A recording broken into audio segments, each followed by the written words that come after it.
ถาบันใดก็แล้วแต่ก็ควรจะเป็นอย่างนี้บ่มีความลำเอียงเพราะความฮักและเลือกที่จังทีนี้อย่างที่สองเนี่ยความลำเอียดขออภัยความลำเอียงเพราะความเกลียดจังเรียกว่าโทสาคติก็สืบเนื่องกับเรื่องตะกี้นะคือเป็นการเข้าข้างฝ่ายใดฝ่ายหนึ่งที่เฮาแบบเปิ้งใจแบบชะลูกเป็นเต้าย้อนเข้ามาเรื่องตะกี้เนาะอันนี้มันโอ้ขี้เหล้าเมายาล่ำเหลือมันถึงบดีใบบดีเงานี่นะจังหัวลูกคนนี้อ่ะอันนี้ก็บ่ถูกแฮะเนาะมันน่าดีจังนะแต่บางเตื้อเนี่ยความเป็นพ่อเป็นแม่เขาตัดบ่ขาดยมหลายๆคนหรือว่าลูกบางคนบ่เข้าใจว่าจะได้มันบดีกับอีพ่ออีแม่สักลางเตื้อจะตีอีพ่อสักลางเตื้อไปลูกไปญาติสตางค์อีแม่ก็อีพ่อกับอีแม่ยังฮักมันอยู่เฮาก็บ่เข้าใจ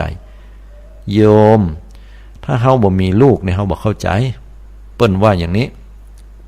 มันถ้าจะแต่โยมเพราะเปิ้นว่ามีความบ่มีความโทสาคติคือเกลียดจังลูกจะเป็นอย่างใดก็คือลูกในไส้ของตัวเก่าแล้วก็วางเหลือเกินว่าณวันหนึ่งลูกจะกึดได้และกลับตัวกลับใจนี่คือเรื่องของความคนที่เป็นพ่อเป็นแม่เพื่อกึดกันอย่างเงี้ยมันถ้าอย่างเหมือนกับครูบาอาจารย์เหมือนกันอาตมาภาพมาถึงขณะนี้ก็มีลูกศิษย์ลูกหาหลายคนบางคนก็ดีบางคนก็บ่ดีนั่นน่ะเป็นธรรมดาสักหลังเตื้อสิกขาลาเพศไปก็เมาหัวลาน้ำตัวเฮาก็บ่ฮู้จะไปว่าอย่างใดก็กึดว่าเมื่อใดมึงจะมีกรรมกึดกรรมอาจมันก็กึดอย่างอีกก็ล่อจะจังเขาก็บ่จังน่ะ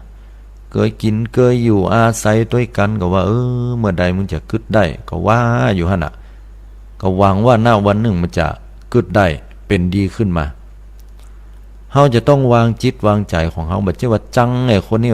มันตึ้มมาหากำแล้วทุกยากไปไกลๆไปไอ้ตนที่มันดีไอ้คนที่มันดีเนาะลูกศิษย์ลูกหาที่มันดีๆมีเงินมีคำมาเข้ามากระตานกระถินพระป่าอันเนี้ย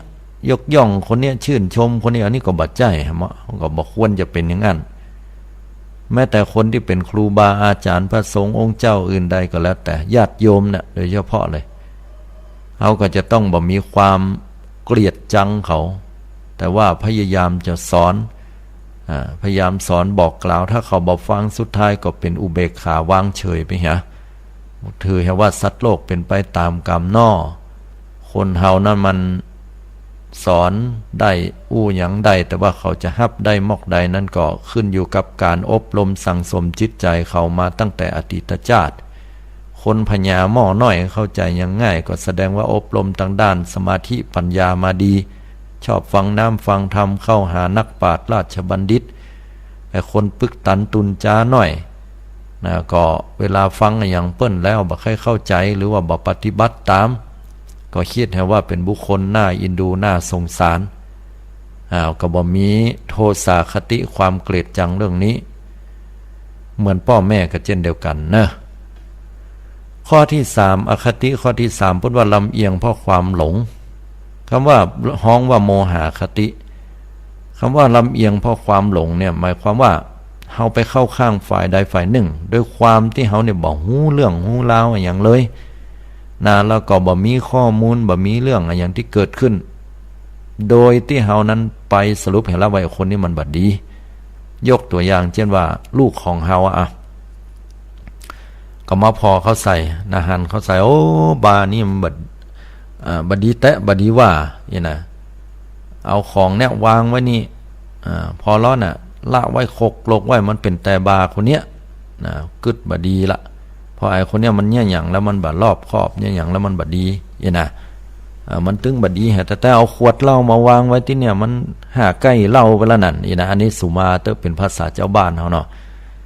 มันบดีแตะบดีว่าหากลงเนี่ยพอเลาะเหี่ยมันนั่นหน่อยเนี่ยโคตรเดือดแจ้งด่าให้ลูกคนนี้สกรรมลูกมันเจาะหม้อเข้ามาอย่างนี้แม่คิงบ่ได้กินเหล้านี่กะไผมากินนี่พ่อแฮมกัมเป็น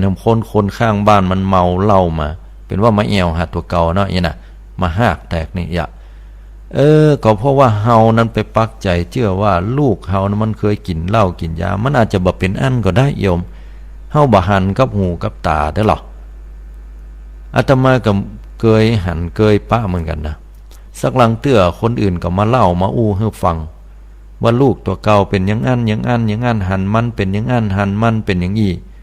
พ่อแม่บ่ฟังอย่างได้อย่างบ่ได้อย่างกะกรรมไม่กรรมเนี่ยเข้าไปฟาดลูกไปลงโทษหรือว่าด่าทอว่าให้กับละอ่อนละอ่อนก็บ่ฮู้เรื่องอย่างให้โง่อยู่หั่นสักหลังเตื้อใหญ่มาเวลาว่าให้เขานะเขาก็บ่ฟังกันหนีออกบ้านเข้าไปก็มียังหู้ยังหันนั่นเนาะเวลาด่าหัวก็ไปไหนมาล้ำเหลือบะหันกะเวลาเท่าใดแล้วถึงยามรับยามนอนไปแอวหันแอวนี่เข้ามาอย่างบ้านไปไหนก็ไปเหี้ยก็บางเตื้อเนี่ยละอ่อนสมัยเดียวเนาะมันบ่ได้เข้าบ้านมาแต่ที่แต่แล้วมันไปทำงานพาร์ทไทม์ก็คือนอกเวลาของมันหลังจากที่มันเรียนแล้วมันสมัยเดียวละอ่อนมันเหมือนกับคนต่างประเทศพอเขาเวลาเขาไปเรียนแล้วเขาก็จะเสาะหารายได้พิเศษของเขาไปเป็นลูกจ้างชั่วคราวพ่องนะร้านกาแฟร้านนั้นร้านนี้เขาก็จะต้องถามเขาก่อนแม่เนาะบางเตื้อไอ้ล่านี่มันอาจจะเกยไปเอวหั่นเอวนี่เนาะบ่เป็นวี่เป็นวันนะยังเตื้อก็รับดึกห้องเอวหั่นเอวนี่เขาก็ฮู้ว่ามันไปหั่นแต่ครั้งนี้มันอาจจะกึดได้มันอาจจะให้ไปเสาะไปหาเงินทองมันอาจจะกลับตัวกลับใจโดยที่มันฟังครูบาอาจารย์มาแล้วก็ได้ถ้ามันบอกว่าถามมันก่อนว่ามันไปไหนถ้ามันบอกว่าไปทำงานพาร์ทไทม์ไปทำงานนอกเวลาเก็บเงินเล็กๆน้อยๆเอาไว้เป็นก้าใจก้าจ่ายก็จะไปฟังด่ามันจะไปฟังเจื่อมันเตื้อสืบเสาะพอเหี่ยก่อนดีบดีเฮาลังไปด่ามันว่ามันเนี่ยเอาเข้ามันหนีออกบ้านไปเหี่ยแต่บ่ฮู้ว่าไม่น้อยอกมองใจกะ ก็เป็นเหตุที่มาของคำว่าลำเอียงเพราะความหลงเราบอกว่าไอ้คนนี้มันบ่ดีลูกแห่งคนเนี่ยโอ้ดีแตะดีว่าไอ้ดีตัวดีแตะดีว่านั้นเฮาก็บ่ฮู้แฮมมันจะดีต่อหน้าเฮาก็รับหลังไม่ลักเอวเฮาก็บ่ฮู้แฮมก็จะไปฟังกึดว่ามันดีแล้วจะไปฟังกึดแห่งฝ่ายว่ามันบ่ดีเด้อสืบเสาะพอให้ก่อนคิดพอให้มันดีให้ก่อนสังเกตพอลักพอให้ก่อนจนเฮาแน่ใจแล้วเฮาถึงตำหนิติเตียนมันได้เนาะนี่เป็นเรื่องของความลำเอียงเพราะความหลงโดยเฉพาะความลำเอียงเพราะความหลงแล้วเนี่ยสำคัญอย่างนักมันจะเป็นที่มาของการเปรียบเทียบห้ามเฮาด่าลูกโดยการเปรียบเทียบเด็ดขาดโยมจะไปเปรียบเทียบว่าอย่ามาบ่ฮู้ใบบ่ฮู้ง่าวไปย่าอย่างอันล้ำเหลืออย่าบ่ตั้งอกตั้งใจห้ามเฮียนพอล้อไอ้ลูกข้างบ้านเนี่ยพอไอ้แก้วข้างบ้านท่านล้อเห็นอาจารย์ว่ามันชื่อแก้วเนาะไอ้แก้วข้างบ้านฮะเนาะเซลเดียวก็คิงแต่พอเราเปิ้นยากันช่วยอีป่ออีแม่เพราะนั่นน่ะเวลาเฮียนก็ตั้งใจเฮียนน่ะจะไปเปรียบเทียบละอ่อนอย่างนี้เพราะละอ่อนมันฮู้น่ะอีแม่เขาฮู้หยังเพราะมันรับตาแล้วมันเหลือนี่เกินอย่าเขาฮู้เขาญาติโยมก็ต้องระมัดระวังตัวนี้จะไปเปรียบเทียบเตื้อละอ่อนคนนั้นมันอาจจะดีก็จริงนะแล้วลูกเฮาบ่ดีมันจะเกิดความน้อยใจขึ้นมาแต่ว่าเฮาต้องพยายามเอาสิ่งที่ดีๆน้อยๆของเขาที่มีอยู่เนี่ยก็ยกย่องให้เขามีกำลังใจการจะตำหนิเขาก็เมื่อเขาพลาดพลั้งลงไปแล้วเฮาสอนเขาโดยที่ให้เขาบ่ฮู้ว่าเฮาเนี่ยไปด่าไปอย่างเขาแต่ว่าให้เขาได้ฮู้ว่าเขาผิดแต่แล้วเขาสำนึกความสำนึกมันจะเกิดขึ้นเนาะอันนี้จะไปเปรียบเทียบยิ่งเป็นลูกเต้าของเฮาด้วยกันแล้ว 3-4 คนไปเปรียบเทียบให้ฟังยิ่งแล้วใหญ่โยมโอ้อันนี้เนี่ยจะเป็นที่มาของคำว่าคอนมีเฮ็ดก็ตามเขาถึงบ่สนใจแล้วกันเนี่ยนะเขาถึงไปที่อื่นมุนะเท่ามาแล้วนะจะมีภัยดูแลเฮานะเขาบ่ฮักเฮานะ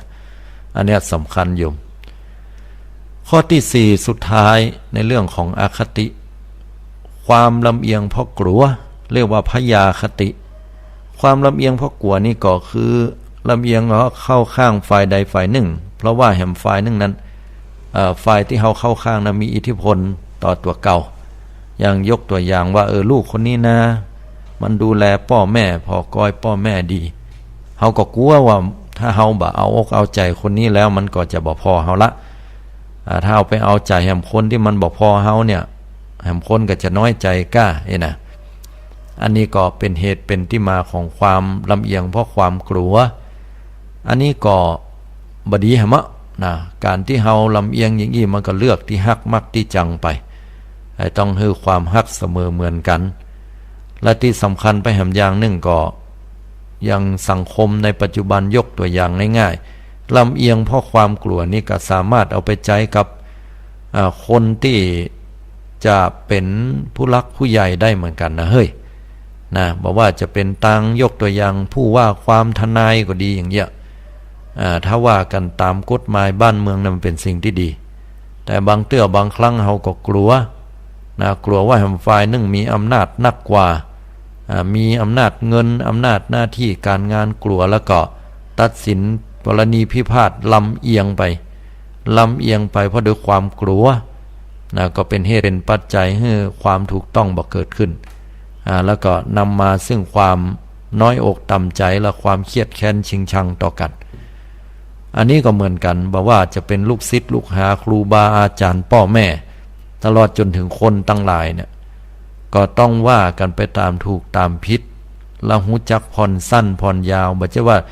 ซื่อเกิกเดึกอันนี้ผิดนะผิดแล้วก็คือผิดเลยนะจะต้องลงโทษแบบนี้เลยให้มันเป๊ะเลยมันบ่ใช่อย่างนั้นเนาะเฮาก็ต้องพอโดยว่ามันผิดแล้วจะตักจะเตือนมันกาผิดแล้วจะให้อภัยได้ก่อนักน้อยเพียงไหนถ้ากฎหมายบ้านเมืองปกติถึงมีผิดนักผิดน้อยสมควรแค่ไหนจะประหารชีวิตกาจะลดโทษลงมากาปอที่จะทำได้ก่อถ้ามันผิดนักแล้วควรทำอย่างใดแบบไหนตัดสินกันอย่างใดอันนี้ก็สำคัญนักถ้าเป็นสถาบันครอบครัวของเฮานี่ก็อันนี้พอในมุมใกล้ๆง่ายๆที่สุดนะหรือว่าลูกศิษย์ลูกหาที่ครูบาอาจารย์ได้ดูแลได้พอกอยนั่นก็จะต้องบ่มีอคติคือความลำเอียงจะต้องบ่เลือกที่ฮักมักที่จังเนาะเห็นว่าเขาจะฮักคนนี้แต่แม่เนาะแต่เขาก็จะต้องกอยพอแห่งคนหนึ่งที่เขาบ่มีส่วนหรือว่าบ่ได้ย่าอย่างให้เขาเป็นแต่เป็นว่าคนที่มันอยู่ใกล้เฮามันก็โชคดีเนาะที่เขาได้ดูแลเฮาแต่ขณะเดียวกันคนที่อยู่ไกลก็อาจจะบ่ได้หมายความว่าบ่ดีอาจจะได้ยากการยากงานส่งเงินส่งคำมาให้พ่อให้แม่เขาก็ฮักเหมือนกันฉะนั้นก็อคติสรุปแล้วถึง4ประการ1ลำเอียงเพราะความชอบเรียกฉันทาคติ2ลำเอียงเพราะความเกลียดจังเนี่ยเรียกว่าโทสาคติ3ลำเอียงเพราะหลงเรียกว่าโมหาคติและ4ลำเอียงเพราะความกลัวเรียกว่าพยาคติ4ประการนี้เกิดขึ้นได้กับปุถุชนคนธรรมดาหมู่เฮาถึงหมดญาติโยมทั้งหลายแต่มันเกิดขึ้นแล้วก็ขอให้เฮานั้นจะไปให้มันได้นักล้ำไปจะไปฮักลูกคนนี้นักจนออกนอกหน้าจะไปจังลูกคนนี้จนชนิดที่บ่เอาเหี่ยเลยนะ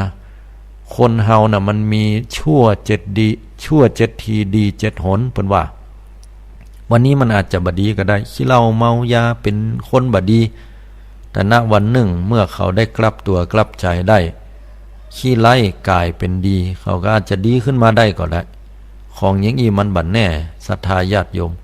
เตื้อบางคนที่เป็นคนดีมาตลอดแต่พอเจอมรสุมชีวิตมาแล้วบ่มีภูมิคุ้มกันชีวิตตัวเก่าเกิดความท้อถอยจิตใจทำดีบ่ได้ดีแล้วก็เลยกลายเป็นคนเมาหัวล้าน้ำเบาอย่างสักอย่างก็มีอย่างอีกก็เสียดายเหมือนกันเพราะฉะนั้นแล้วก็กึดเหี่ยว่าถ้าเป็นลูกก็คือลูกของเฮาจะได้ก็เป็นเลือดเนื้อเชื้อไขของเฮาก็เมตตาเขาไว้นะเมตตาแล้วก็ต้องมีกรุณาอินดูสงสารช่วยเหลือเขาตามที่เขาจะช่วยได้บอกว่าทรัพย์สินเงินทองบอกว่ากำอู้กำจากำตักกำเตือนมุทิตาพลอยยินดีที่เขากลับตัวกลับใจได้ยกย่องชมเชยเขาภัยที่เป็นคนดีก็ยิ่งยกย่องนะยิ่งให้ปรากฏยิ่งให้กำลังใจทำดีต่อไปและอุเบกขายามที่ลูกเต้าก็ดีลูกศิษย์ลูกหาหรือคนอื่นนั่นพังลงมาก็ดีนะหรือว่าได้ถึงคราวที่ต้องวิบัติขึ้นมานะได้บดีหรือมีเหตุการณ์อันใดฮ้อนไห้ขึ้นมาเฮาว่าแล้วเฮาบอกแล้วเฮาเตือนแล้วมันบอกฟังที่สุดมาแล้วเฮาก็ถือเป็นอุเบกขานะลูกศิษย์ลูกหาก็ดีอย่างก็ดีก็ต้องคิดว่าเราสัตว์มีกรรมเป็นของตัวเก่าเนาะสักลางเตื้อเฮาเลี้ยงตัวได้เลี้ยงใจบ่ได้เนาะมันขึ้นเดี๋ยวกับว่าวิบากกรรมในอดีตชาติตัวที่เฮาเคยเคยทำกับพ่อกับแม่เฮา กับลูกกับหลานเฮาเอียสมัยอดีตชาติมันเป็นอย่างนี้เฮาเคยยะกับเปิ้นมาเดียวก็มาตกกับเฮาที่นี่จะไปคิดว่าโอ้เฮาพ่อป้อพ่อแม่พ่อครูบาอาจารย์จัดดีจะได้ผลบุญบัดส่งมันบัดอย่างนั้นทรงแน่โยมแต่อันเนี้ยมันเป็นวิบากกรรมฝ่ายบดีก็ให้เฮาปลงวางเอาเถอะจังมันเถอะได้แต่อวยพรว่าสักวันหนึ่งลูกศิษย์เฮาหรือว่าลูกหลานเฮาเขาจะเป็นคนดีไปปลายหน้าถ้ามันบัดดีบัดได้หยังก็เฮาเลี้ยงเขามาถึงขนาดนี้ละใหญ่หน้ากล้าบานบ่มีกำกึดกำอ่านเฮาก็ถือเป็นอุเบกขาอย่าโยมมันสบายใจถ้าบ้านแล้วเฮาก็จะเป็นทุกข์ใจอยู่เนี่ยอันนี้หยังบัดได้นะมันบ่เข้าบ้านก็ทุกข์มันไปอย่างนั้นอย่างนี้ก็ทุกข์ก็ชีวิตเฮาอย่ามามัดกับเขาล้ำแล้วเฮาตายไปเขากับเฮาก็ไม่ใช่ว่าเขาจะเอากระดูกเฮามาแมะข้างนอนโดยหันหรอกมันก็เพราะนั้นแล้วคนเฮามันเกิดมามันก็มาตามธรรมชาติไปก็ไปตามธรรมชาติฉะนั้นต้องปลงวางตัวเน้อศรัทธาญาติโยมทั้งหลายเอาละพ่อแม่พี่น้องญาติโยมทั้งหลายเหลือเวลาแห่ง15 นาทีวันนี้เรื่องอคติความลำเอียง4ประการต้องแก้ไปด้วยเมตตากรุณามุทิตาอุเบกขาเนาะ4ประการเมตตาคือความปรารถนาดีต่อลูกเต้าลูกศิษย์ลูกหาคนทำงานหรือคนในสังคมกรุณาอินดูอินดูแล้วก็เข้าไปช่วยเหลือลูกเต้าเราหลานลูกศิษย์ลูกหาคนในสังคมของเฮาเพื่อนฝูงมิตรแก้วสหายคำตามที่เฮาจะช่วยได้บอกว่าจะกำอู้ก็ดีทรัพย์สินเงินทองก็ดีน้ำพักน้ำแหงก็ดีอันนี้มุทิตอันนี้เรียกว่ากรุณามุทิตาดีใจที่เปิ้นได้ดีนะโอ้ลูกเต้าได้ดีมิตรแก้วสหายคำได้ดีเฮาบ่มีความอิจฉาริษยาลูกศิษย์ลูกหาได้ดีดีใจโดยผลผลิตของเฮาดีแท้ดีว่าเฮาได้สอนได้สั่งได้บอกได้กล่าวเขาแล้วขอเป็นดีมีห้างเป็นหน้าเป็นตานำชื่อเสียงมาสู่วงตระกูลดีใจตัวภูมิใจบ่มีความอิจฉาริษยาแน่นอนแล้วก็สุดท้ายก็อุเบกขาว่าแล้วเตือนแล้วบอกแล้วเขาถึงความวิบัติไปบ่ได้ดิบบ่ได้ดีเมาหัวลาน้ำตุกใจแล้วก็มองปลงเฮียถ้าทำ4ประการนี้มีเปิ้นฮ้องว่าพรหมวิหาร4ทำเป็นเครื่องอยู่ของท่านผู้เจริญหรือว่าผู้ที่เป็นผู้รักผู้ใหญ่บ่มีอคติ4แล้วก็ควรจะมีพรหมวิหาร4วันนี้ฟังแล้วเป็นอย่างไร080-221-6828 โทรศัพท์เข้ามากันได้นะโยมดักปิงวิงวอยบอกว่าฟังกันอยู่ก่อนเนาะเจริญปอนโทรเข้ามาเนอะเป็นอย่างใดพ่องในวันนี้ฟังน้ำฟังธรรมฟังกันตั้งใดพ่องมีคำท่องคำถามที่ไหนอย่างใดโทรกันเข้ามาได้อาตมาภาพยังรอฮับโทรศัพท์ของคุณโยมอยู่เวลานี้เป็นเวลาอยู่5:47 นาทีแล้วเนาะเดี๋ยวสักกรรมหนึ่งเวลา10 กว่านาทีก็จะหมดเวลาแล้วเจริญปอนโยมโทรเข้ามากันได้เนาะบุญกินบุญตาลที่ศรัทธาญาติโยมได้ตั้งอกตั้งใจทำนั่นมันก็บ่หายไปไหนเนาะขอเฮาทำดีความดีก็จะปกปักรักษาเฮาแน่นอนถ้าทำความชั่วก็ติดตามลำตัวเฮาไปดุดเงาตามตัวหมายเลข7585โทรศัพท์เข้ามาขออนุญาตรับสายเจริญพรโยมไม่จ่าเจ้าก่อนพ่อครูโทรมาจากตังใดโยมก็กล้วยสุพรรณนะเจ้าวันนี้ฟังธรรมตั้งแต่ต้นเนาะเจ้าฟังตั้งแต่ต้นนะเจ้าท่านเทศนี่เหมือนชีวิตแม่เหมือนเลยเนาะเจ้าเหมือนแต่เจ้ามีลูก3 คนเจ้ากับสอนให้เขาฮักกันเนี่ยจ้ะดีนะลูกของเจ้าเหมือนว่าประเดี๋ยวมันก็ดีนะถ้าเฮาบ่เรายังหนีขันว่าน่ะสอนที่เขาฮักกันยังกันเนาะเพราะยังก็ติดกรรม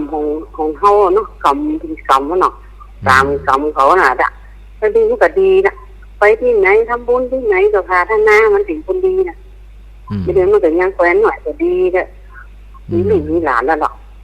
ใช่ดีละอนุโมทนาแต่เลยต้องใจเวลานะโยมเนอะลูกของเจ้าเนี่ยหมากับลูกยังกับลูกแล้วท่านเนาะแม่นเนาะ เนาะอนุโมทนาดิเนอร์ตั้งปุ้นนี่ฟังชัดเจนนะโยมเนาะเจ้าชัดเจนเจ้าไหว้ตาเจ้าท่านพระครูอนุโมทนาเจริญปอนอันนี้โทรมาจากป้ากล้วยสุพรรณเพิ่นเนาะอันนี้โทรมาสายแรกแล้วขออนุโมทนาก็บอกว่าลูกเต้านั่นก็เพิ่นมี3คนด้วยกันก็ให้เขาฮักบอกได้ฮักได้สามัคคีกันเป็นพี่เป็นน้องถูกต้องละโยมเป็นการกล่าวการการคิดที่ถูกต้องเลยยืนยันลูกเต้าก็ต้องฮักกันย้ำที่ลูกเต้าเฮาเพิ่นฮักกันเป็นพี่เป็นน้องเฮาก็ม่วนใจเนาะคนเป็นพ่อเป็นแม่แต่ลูกเต้าไหนที่ฟังบัดเดี๋ยวนี้ถ้าพิษหัวกันเนี่ยเข้าใจปิกมาโวยๆจะไปพิษหัวกันพ่อแม่ได้หูแล้วเปิ้นเจ้าม่วนใจโยมมันตุกใจแต่นะเปิ้นบับปากก็แต่โอ้ยไปเหมือนไปทำร้ายจิตใจมันน่ะเพราะนั้นลูกเต้าบางเตื้อก็มันกำกึดกำหันมันไปคนละอย่างเนาะเป็นธรรมดาพิษกันพ้องอย่างพ้องยิ่งอยู่ใกล้กันนี่นะสังเกตโยมบ้านหลังเดียวกันเนี่ยอยู่ใกล้กันพิษหัวกันเนี่ยมันแต่ยามใดอยู่ไกลไปคนละจังหวัดเนี่ยโทรหากันกันนัดกันมาเป็นเตื้อเนี่ยคนเฮามันจะเป็นอย่างนั้นฉะนั้นก็อยู่ใกล้กันบางครอบครัวก็ดีกันแต่ก็มีมันก็แล้วแต่เนาะนั้นก็ขอให้ฮักกันไว้ลืมไปฮะเตะคนเฮาอายุบัดเจ็ดถึง100เอาอีป่อยแม่เพิ่นมีความสุขมันถึงดี7001เนาะขออนุญาตรับสายเจริญปอนเจ้าไม่ใช่เจ้าโทรมาจากตั้งได้โยมโทรมาจากฟังข่าวเจ้าจำได้เนาะจำได้เลยคุณโยมร้องก้องเข่าเป็นอย่างได้ฟังวันนิโมเนอมูลดีเจ้าแต่ใครที่ลงคนดีจบดีที่สุดเลยเนาะแมนเปิ้นว่าดียิ่งกว่าได้เงินคำกำก้าแก้วแหวนเส้นสิงเปิ้นว่าอย่าเจ้าถ้าได้ลูกดีนี่เจ้าดีเจ้า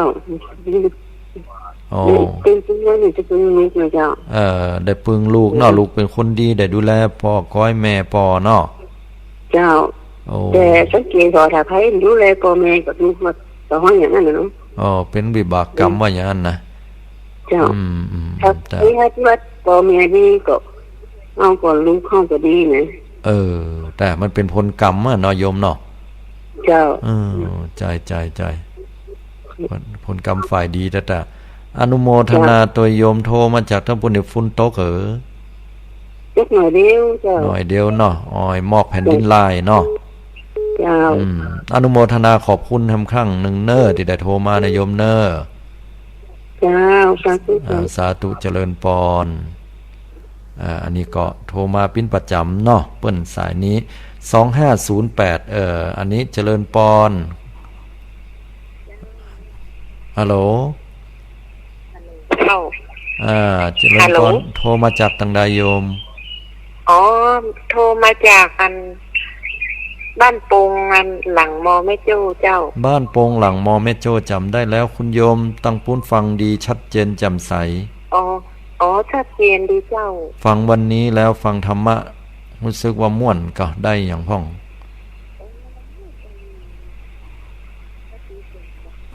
ฮัลโหลพอดีเสียงมันหายไปโยมเอาว่าใดเจ้าว่าใดได้คติสอนใจดีเจ้าเสียงโทรศัพท์โยมมันดรอปลงมันอยู่ไหนมันหายไปทีละน้อยอย่างอ่านหาขึ้นมันบ่ดีจ้ะก็ถ้าจะเป็นได้ยินก็เจ้าตอนนี้ชัดเลยโยมเจ้าว่าใดเป็นนี่คติสอนใจดีเจ้าทุกอย่างเนาะบางครั้งเราเป็นแม่เราก็ว่าเราถูกเนาะแต่ว่าเรามาได้ยันฟังอย่างนี้จะได้ปฏิบัติตามที่ท่านพระครูว่านะเจ้านะเจ้าอนุโมทนาดีใจตัวที่เป็นแสงสว่างน้อยๆให้โยมเนาะเจ้าอันท่านพระครูว่าเป็นอย่างก็เจ้าเนี่ยอาตมาอยู่ประจำสำนักปฏิบัติธรรมวัดพระธาตุธลีพุนชัยเสาร์อาทิตย์ที่หันแต่ถ้าวัดที่อยู่แต่อาตมาอยู่ที่วัดหนองเงือกตำบลแม่แรงอำเภอป่าซางจังหวัดลำพูนนายโยมเจ้ามีคติสอนใจมากๆกูเตือนเจ้าก็ไม่ได้ฟังเนาะพอดีไหลมาจากขึ้นนั้น96แล้วมาฟังอัน104นี่ พอดีออกกำลังกายตัวแล้วก็อันเปิดฟังโอ้มีคติสอนใจมากๆนะเจ้าสาธุอนุโมทนาตัวยังได้ก็ไปลืมเป็นกำลังใจเนาะเจ้าสาธุอนุโมทนายืดท่านนะเจ้าเจริญพรขอบคุณมากๆนะโยมเจ้าไหว้สาเจ้าเนี่ยเพิ่นก็โทรเข้ามาเนาะอนุโมทนาตัวแต่เลยว่าฟังแล้วได้คติซ้อนใจอาตมาก็หวังเหลือเกินว่าจะเป็นแสงสว่างนำเอาหลักธรรมคำสอนเนี่ยไปให้กับคุณโยมซึ่งธรรมะนี้ก็บ่ใช่ของภายของพุทธเจ้าเปิ้นเนาะเฮาก็มาประยุกต์ได้ได้จากับสังคมเหตุการณ์ปัจจุบันแล้วก็ถ่ายทอดสืบต่อไปถึงโสตประสาทของญาติโยมได้สดับรับฟังให้มีสติให้มีปัญญาเอาไปใช้ได้ในชีวิตประจำวันมุมมองของเฮาว่าเฮาเป็นห่วงละอ่อนดีละแต่ขณะเดียวกันเฮาบ่ฮู้ว่าละอ่อนนี่เขาคิดอีหยังเพราะนั้นก็ใจเย็นๆก้อยแป้งก้อยไปเนาะชีวิตเฮาก็จะมีคุณค่ามีความสุขขึ้นเนาะเหลือเวลาแหม6นาทีโยมโทรเข้ามากันได้เนอะ5นาที6นาทีเนาะยังเปิดรับ080 221 6828เสียงแหบไปละ080 221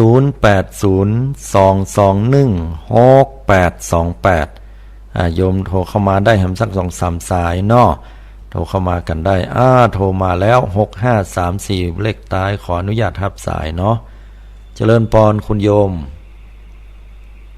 ฮัลโหลเจ้าครับครูโทรมาจากทางใดโยม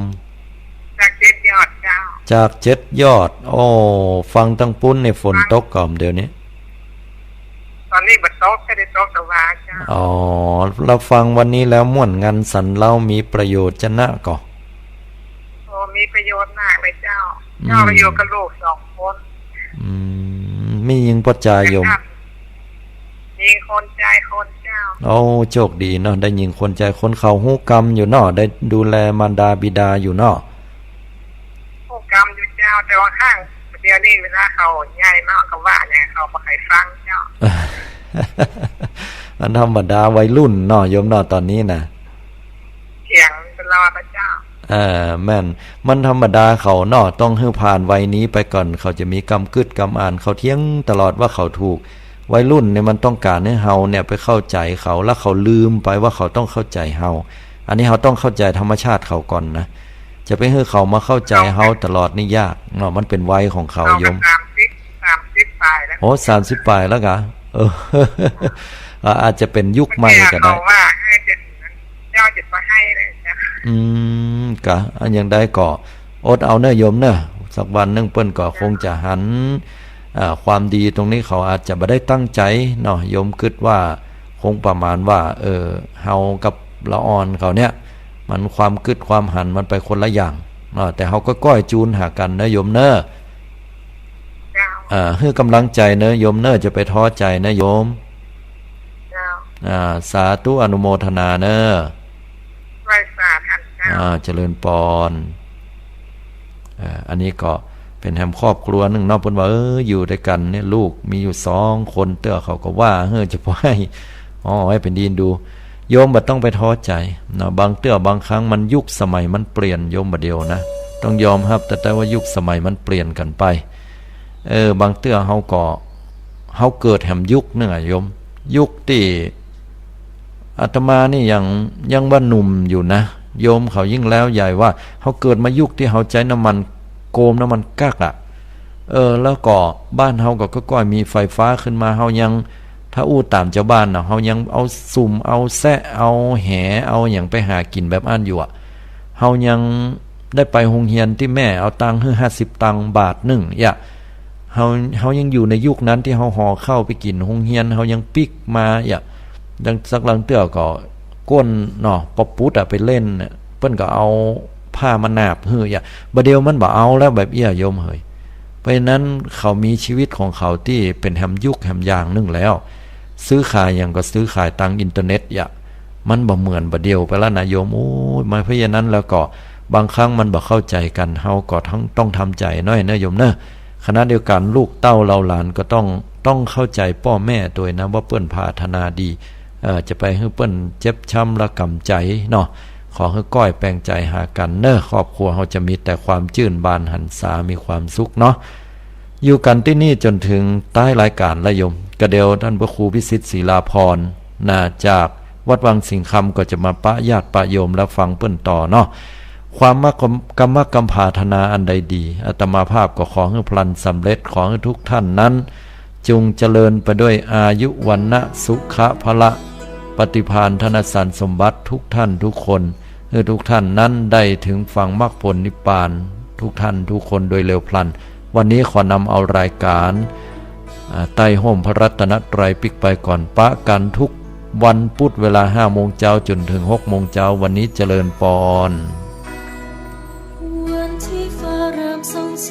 งสำแดงให้เห็นเป็นคำถามเกิดแก่เจ็บตายซ้ำวนเวียนจนเห็นความเป็นไปทุกสิ่งกำเนิดนั้นสถิตสถานตั้งอยู่ไว้ถึงวันแตกสลายดับสิ้นไปไม่มั่นคงจากเจ้าชายสุขล้นฟ้าทิ้งทุกสิ่งมาเข้าป่าดงทิ้งเมื่อไปแห่งไหลหลงบำเพ็ญทุกขกิริยาเข็นกายจนหิวโหยร้องรอยสุดเศร้าเม